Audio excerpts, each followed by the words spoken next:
truth is, the cops told us right from the beginning.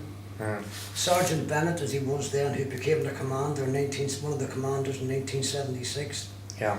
Bennett turned around and his actual words to me, and I'll never, this is one of the things, my mother, God rest her, my mother used to say to me when I come out, don't be bitter, son, bitter is like a cancer, he's up from inside.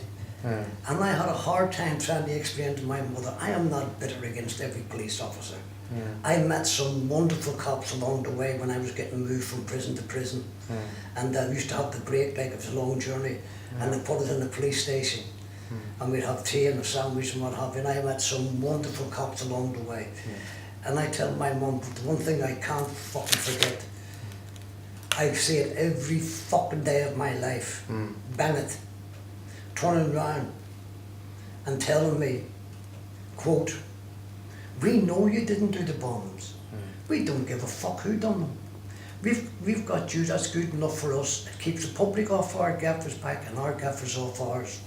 And he walked over to his coat and he pulled out a bit of paper. And he walked back to me and he said, listen. And he pulled my head back and he said, listen, we didn't pick you. And he pointed at the ceiling. He said, you've been selected by members at the highest level of government. And they give us our orders. So read this, you little Larry's bastard. Look, read what it fucking says there. And their orders were that we get confessions and convictions, and to use any means that they had to obtain them. Don't worry, you're covered all the way to the top. And he turned around and said to us, listen, there's only one thing to be decided. You're going to be charged, you're going to be tried, you're going to be convicted, and the only thing to be decided is whether the trial judge gives you a life sentence never ever to be released, or whether you get a life sentence with a 40-year recommended. And he said, no matter what happens in the future, nothing will ever happen to us. And that's perfectly true. Not only that, I was with me and Jerry Conlon, because Tony Blair promised Jerry Conlon help in 2005 when he apologised to him, and it never materialised. But I learned a long time ago that we ain't going to get any help from them. But what you call it, we want the trauma centre set up, because we've been diagnosed at level 4, which is the highest level of post-traumatic stress disorder, even higher than most of the soldiers and what have you. And we've never had any treatment. And we went down to see the Justice Minister, Maria Eagles, on Wednesday the 17th of December 2009. And me and Jerry was there, my work colleague at the time, John McManus, Willie Rennie, the head of the Scottish Liberal Democrat Party, Mark Durkin, the head of the SDLP, as he was then, the head of the Social Democratic Labour Party in Ireland, and I think there was 3 other members of Parliament there. And she walked in the room with her private secretary, a couple of girls with her, probably her secretaries, whatever. And she walked up to me and Jerry Conlon, and she threw her arms around me and Jerry and hugged us and kissed us. And she turned around in front of everyone and said, and I quote her word for word, quote, I want to apologise to you two personally for what happened to you, because what happened to you two should never ever have happened. And she pointed to the room she came out of. She says, I've just finished reading your files back there in that back room, and I want to tell both of you now, you two are not miscarriages of justice. You two are something else. Unquote. And believe me, we know it. That's why they got a 75-year PII ruling. Our trial judge, Justice Bridge, in the earlier part of July, mid-July, he's supposed to have taken ill. Ill my bollocks, there was nothing wrong with him at 4 o'clock when he was sitting up on that bench fucking slagging us off. And he closed the course every Friday roughly about 4:30, so they get away for the weekend. And at 5:30, and I never forget it, you can check this from the archives, BBC 5 News, Newsbeat at 5:30. BBC, the second item on the news was that our trial judge is suddenly taken ill. Bullshit. When I was in 1976, when I was in Parkhurst, my solicitor then was Brian Rowe Smith. And Brian Rowe Smith come to see me and he said to me, listen wee man, I can't tell you who told me this, but somebody at the highest level in New Judiciary has told me to tell you that Justice Bridge was not fucking sick. He knew there was a lot wrong with your trial, but he went down to London and he got his orders. Not only did he get his orders, I've got a magazine in the house. I'll bring it down, I'll get it out when I go up, because it'll be down next week again. And I'll show it to you. Justice Bridge, our trial was only, I think it was the 5th criminal trial he'd ever presided over. And suddenly, when he came back a week later to reopen our trial, on the Monday morning after he went sick, Justice Oppenheimer, who's now deceased, Justice Oppenheimer came up from Manchester and closed the case. And the following week, Bridge came back the following Monday. And when he came into court that morning, he sat down, and before he opened his mouth, the prosecutor, Leonard Skinner, told him there was something that he had to see, and he pointed over to the door, and in comes in a half a dozen arseholes with the little gold knickerbocker suits and all that. And the guy with the trumpet, and the guy walking behind him with a cushion and a scroll on it. And they tell him, our trial would be the last criminal trial he will ever preside over. And when he's finished after he's done his report, when he returns back to the bench, he returned back to the Queen's Bench Appellate Division. He was made that. Then he was made chairman of the House of Lords. When you go to the House of Lords on a point of law, the chairman, there's 15 judges there that he'll appoint 5 of them to look at your point of law. He ended up the fucking chairman of that in 1980. And 1980 something, he ended up as the chairman of the Inner Council of National Security for Great Britain and the Commonwealth. A meteoric fucking race for a judge at 53 years of age. Believe me, every one of them in the Guildford Four. Havers, the prosecutor, attorney general. The fucking cop in the Chargers case ended up for police commissioner of Metropolitan Police. Every one of our prosecutors and the defence were all made circuit judges within 2 years of our trial, except for one, Leonard Skinner, who collapsed and died 18 months after our trial with a heart attack. Everyone in our cases was rewarded. Everyone. Paddy,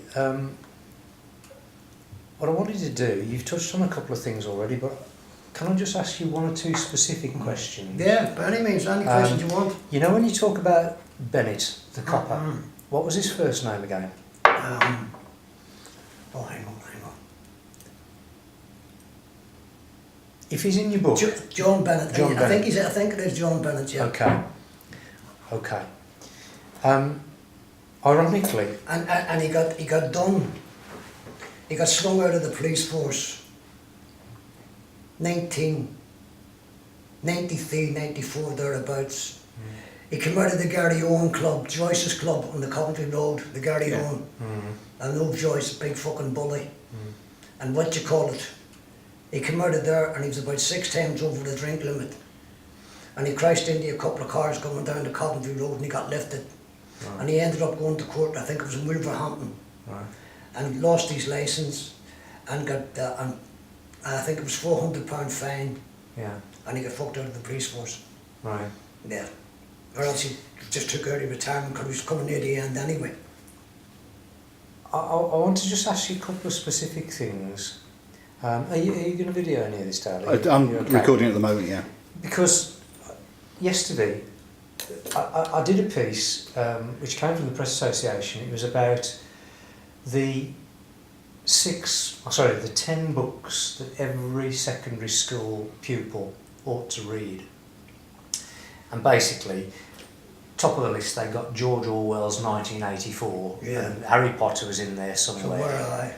And I looked across at this, and I think books ought to be done on a regional basis. And I think that ought to be compulsory reading for kids in Birmingham who don't know about what happened to you and the Birmingham pub bombings. Because it's an incendiary book, if you'll excuse the pun. I can't believe some of the things that have happened.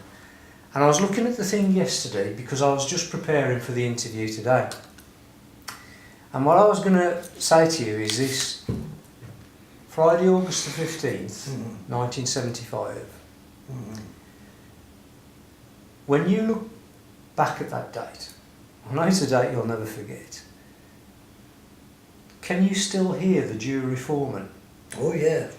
Saying guilty? I still remember it. 121. Life sentences. We got 21 life sentences each. It took the jury 4 man. You're saying? About 20 minutes Yeah. to read out the guilty verdicts. And it took Justice Bridge about 5 minutes, the sentences. 21 life, you were sentenced to life on each count. You say in the book that the word guilty hit you like a sledgehammer. You tried to protest, but you couldn't find the words. Couldn't. When you cast your mind back now, does it still hit you with the same impact? Yeah, because the funny thing about it, Andy, what people don't understand, when it hit me,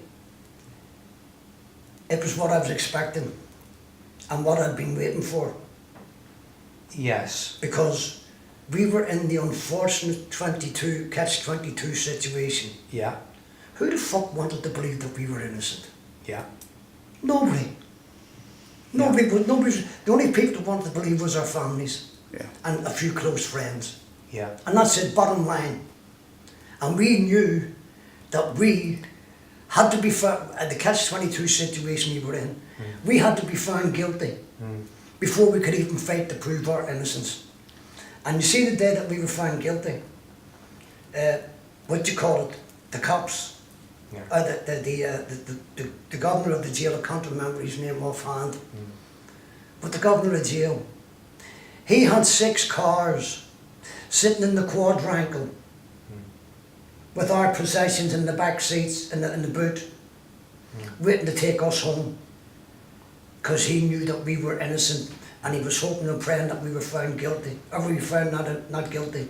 And when we were found guilty and came down the stairs, he stood there in front of us as we came out the corridor, and the tears were running down his cheeks, and he walked up and hugged every one of us, and he told us that he was never been ashamed so much as today for being a part of the British criminal justice system. So when Mr. Justice Bridge, after the guilty verdicts are back, he says to you, and it's quite a famous quote now, and I've double-checked it in your book as well, you stand convicted. On the clearest of evidence, yeah, you better believe it. 21 counts on the clearest and most overwhelming evidence I've ever heard. It's been proven since that that judgment was totally flawed, but are you saying that when he went ill, he's actually told that more or less he'd got to say that to you? Exactly, he had to find us guilty. Yeah. We were the political scapegoats that was found guilty just to quell public outcry. Yeah. And to satisfy people in high places, and also for the fucking Tories to get through the PTA Act. Because Jenkins was the Home Secretary and he wasn't have nothing to do with terrorist acts. Yeah. Yeah. And the bomb went off on the Thursday night, and on the Friday fucking morning they called an emergency session on the Saturday morning, and they said from Saturday morning right through the whole night until the Sunday afternoon it was on the statute and fucking Monday morning. That's what it was all about. Yeah. You better believe it. And then to add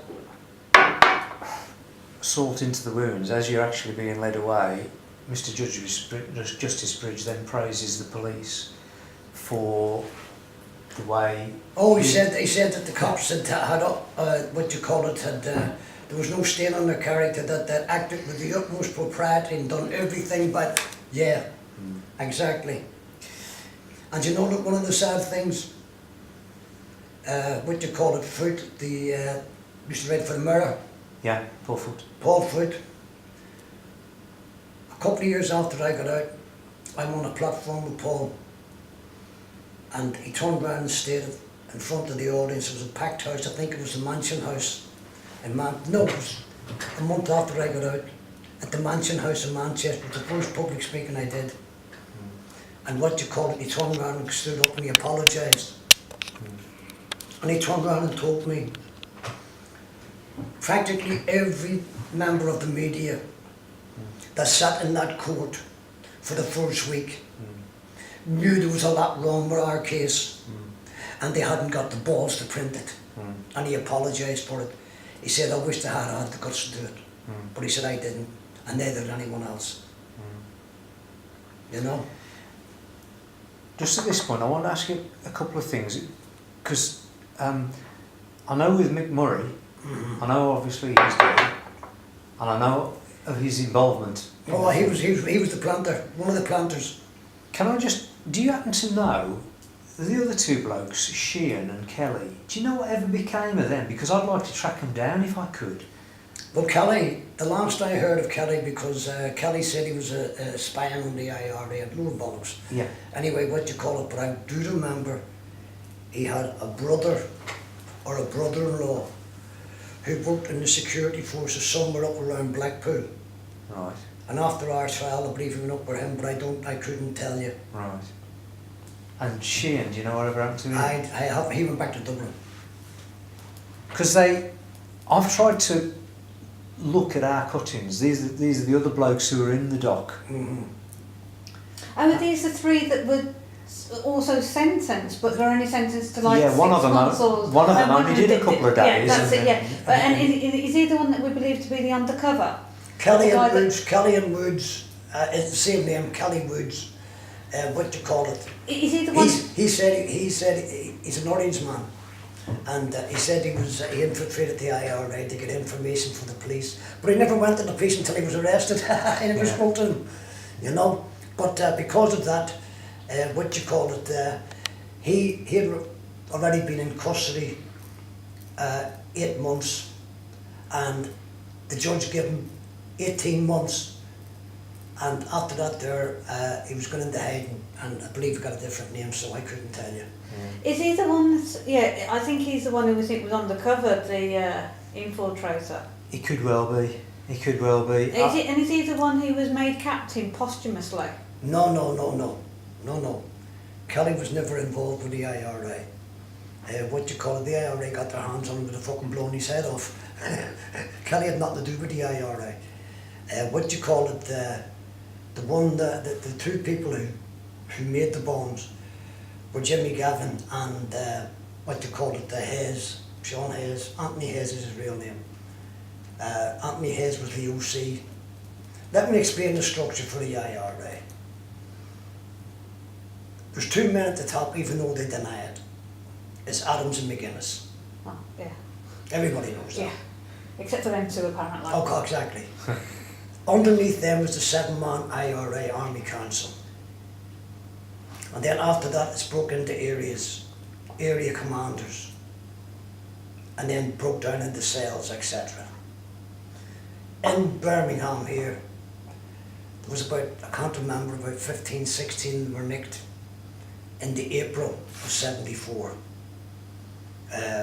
What do you call it, Martin Coughlin, and because I met most of them in jail. What do you call it, so many, Tony Madigan, etc. Tip Guilfoyle, and I spoke to a lot of them and they explained things to me. But up until then, Martin Coughlin, he was the OC and the bomb maker, and he insisted that there was always plenty of warning. There was nobody killed on any of the bombings that they done. In fact, there was only one person that was killed, if I remember, and that was the bomb disposal expert down a great bar, a Paddy bar. And they found the bomb. He reported the thing. It was at a DHS office, the Dole office, at about 7:30. Because I've got it all in the documents. 7:30 in the morning, and he went there. He phoned it, and they came down, and they sandbagged it off. And it was sometime in the afternoon that this bomb disposal bloke went in, and it blew up in his face, and he was the only person that was killed. But what do you call it, a very brave man, but at the same time, the people that told him to go in are sure the fucking no good arseholes. Everybody knew then that the IRA bombs were very unstable. During the early days of the IRA, there was a number of things that happened at home that they used to call own goals. That's when people had bombs in the back of the car and they hit a fucking bump, and the next thing the car blew up and they were disintegrated. And this is how unstable they were.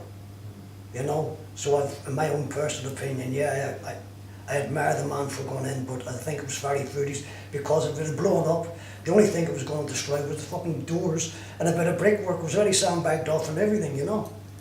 But other than that, and of course when Martin Coughlin, from what I was told, after Martin Coughlin and them were arrested, Sean Hayes was elected the OC. and it was him who gave the orders for the Birmingham pub bombings. Who made the bombs? Do you know who made the bombs? Anthony Hayes, It was and Anthony Hayes. and Jimmy Gavin. Jimmy Gavin lived up at Cattell Road, and funny enough, I lived round the corner at Tilton Road, but I never knew Jimmy Gavin, even though I'd left there in 1970, so I don't know how long he was living there.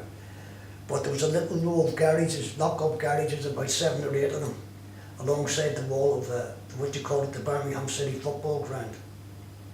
And apparently he had one of them, and that's where they stored this stuff. And of course you've got the Coventry Road police station about 60 yards round the corner. But the same thing happened in relation to Martin Coughlin. They were operating for, what was it, 20 months or something. And they couldn't find out where they were or who they were until they got a young fellow once went grass on them. They were looking all over the place. The bomb factory was number fucking 3 Shallow Green Lane. Number 1 was the police station. Wait, you said that wouldn't surprise You know? me at all. No, wouldn't It surprise wouldn't me. surprise me at all. And what you call it, Anthony Hayes and Gavin made the bombs. And from what I was told, 2 others came along, I can't remember their names, but then again, their names are on the Who Bombed Birmingham thing, on the statement, and Mick Murray was the backup. And our trial judge praised Mick Murray. Yes, he did for being a Oh, soldier. yeah. A real honourable true soldier of the Irish Republican Army fighting for his country. Oh, fuck. And it was Murray that was supposed to give the warning. And we found out afterwards what he actually did. After the 2 bombs were planted, from what I was told, what they'd done, they went into one and planted a bomb. Left about 10 minutes afterwards, went into the other one and planted it. And then come out as quickly as possible, and when they come out, Mick Murray was supposed to phone the warning through. But he went round the side of the bull ring, and there used to be a wee row there of 2 or 3, and they were all out of order. So he walked all round the bull ring and went down to St. Martin Circus, and there used to be a wee row there, and he said they were all out of order. So he went across to Moore Street, and that phone he said was out of order. So what did that bastard do?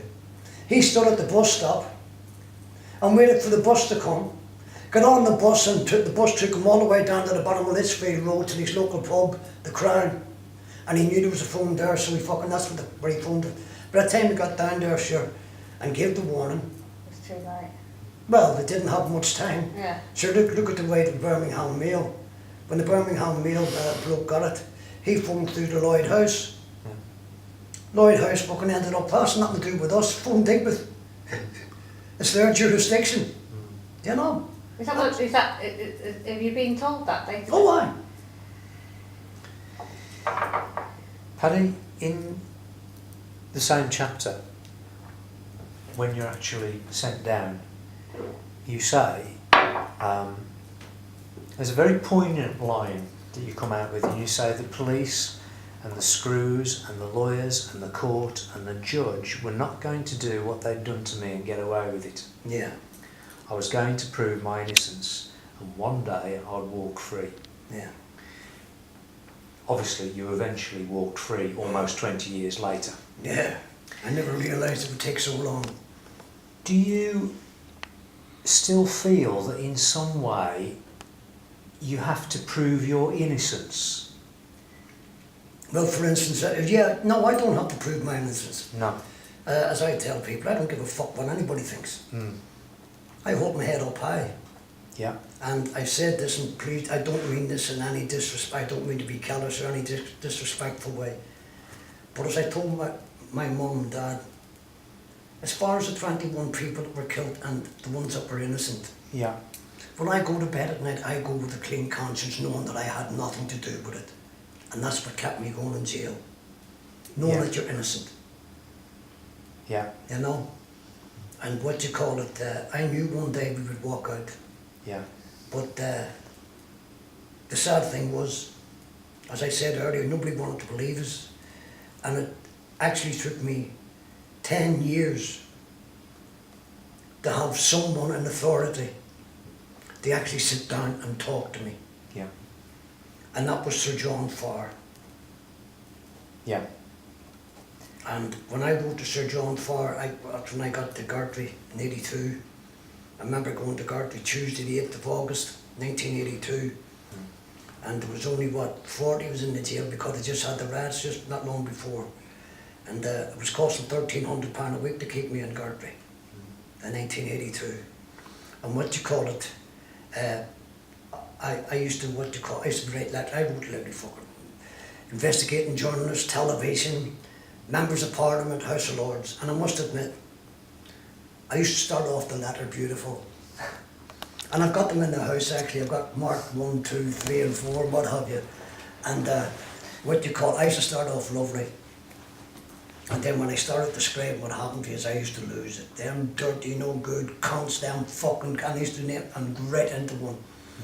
And I met a young IRA bloke, Shane Paul Doherty. He was done in Derry for sending all, he was the OC that sent his unit, sent all of that to bomb to Reginald Maudling and all them in the 70s. I met him, he was in the block because he wouldn't conform, he never set foot in England. They done all their work from Derry. And of course, they were going on trial in Crumlin Road on the Monday. And on the Friday they came in and whipped him out, put him in a helicopter and flew him to London and put him up in the trial in the Old Bailey. All his co-defendants got 10 or 12 years, whatever. He ended up getting 31 life sentences, life for every bomb, every letter bomb that was sent.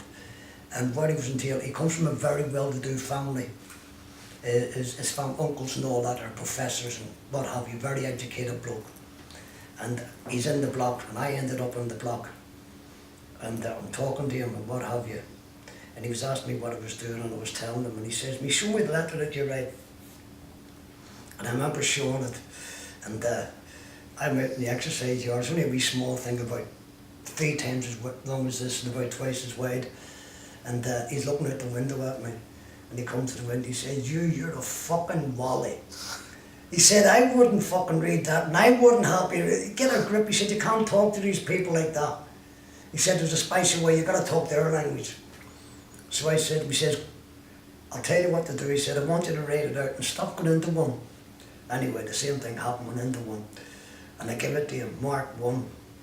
And he came back, he said, you're still a fucking wally. And he struck out the parts to leave out all the swear words and what have you.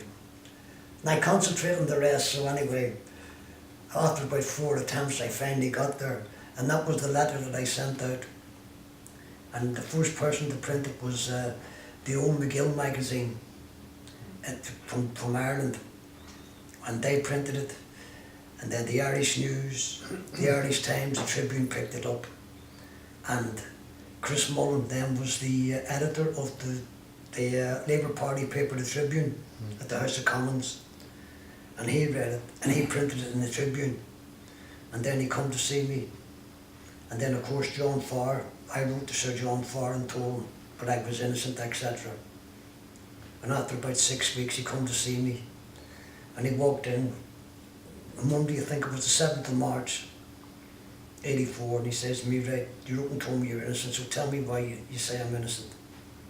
And I said, I'll tell you a better idea. He says, what? I said, listen, Sir John, you're a far better educated man than I have ever been. I said, but let me tell you, so I'll tell you what I want you to do. And I handed him the forensics and what have you, and all this documentation. And he says, do me a favour, you take that away with you, and you look at that.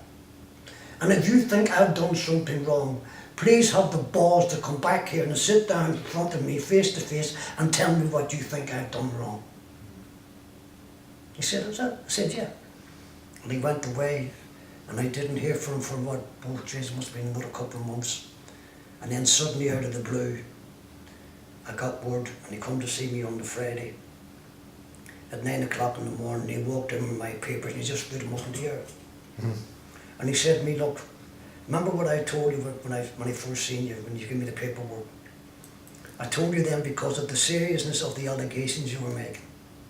I wanted to sit down at some weekend when I had nothing else to do and go through your paperwork. And he said it took me about 3 or 4 weeks before I got to that. And he said, I must confess, I read it and I was very confused. He said, so I read it again. Only the second time I was more confused than I was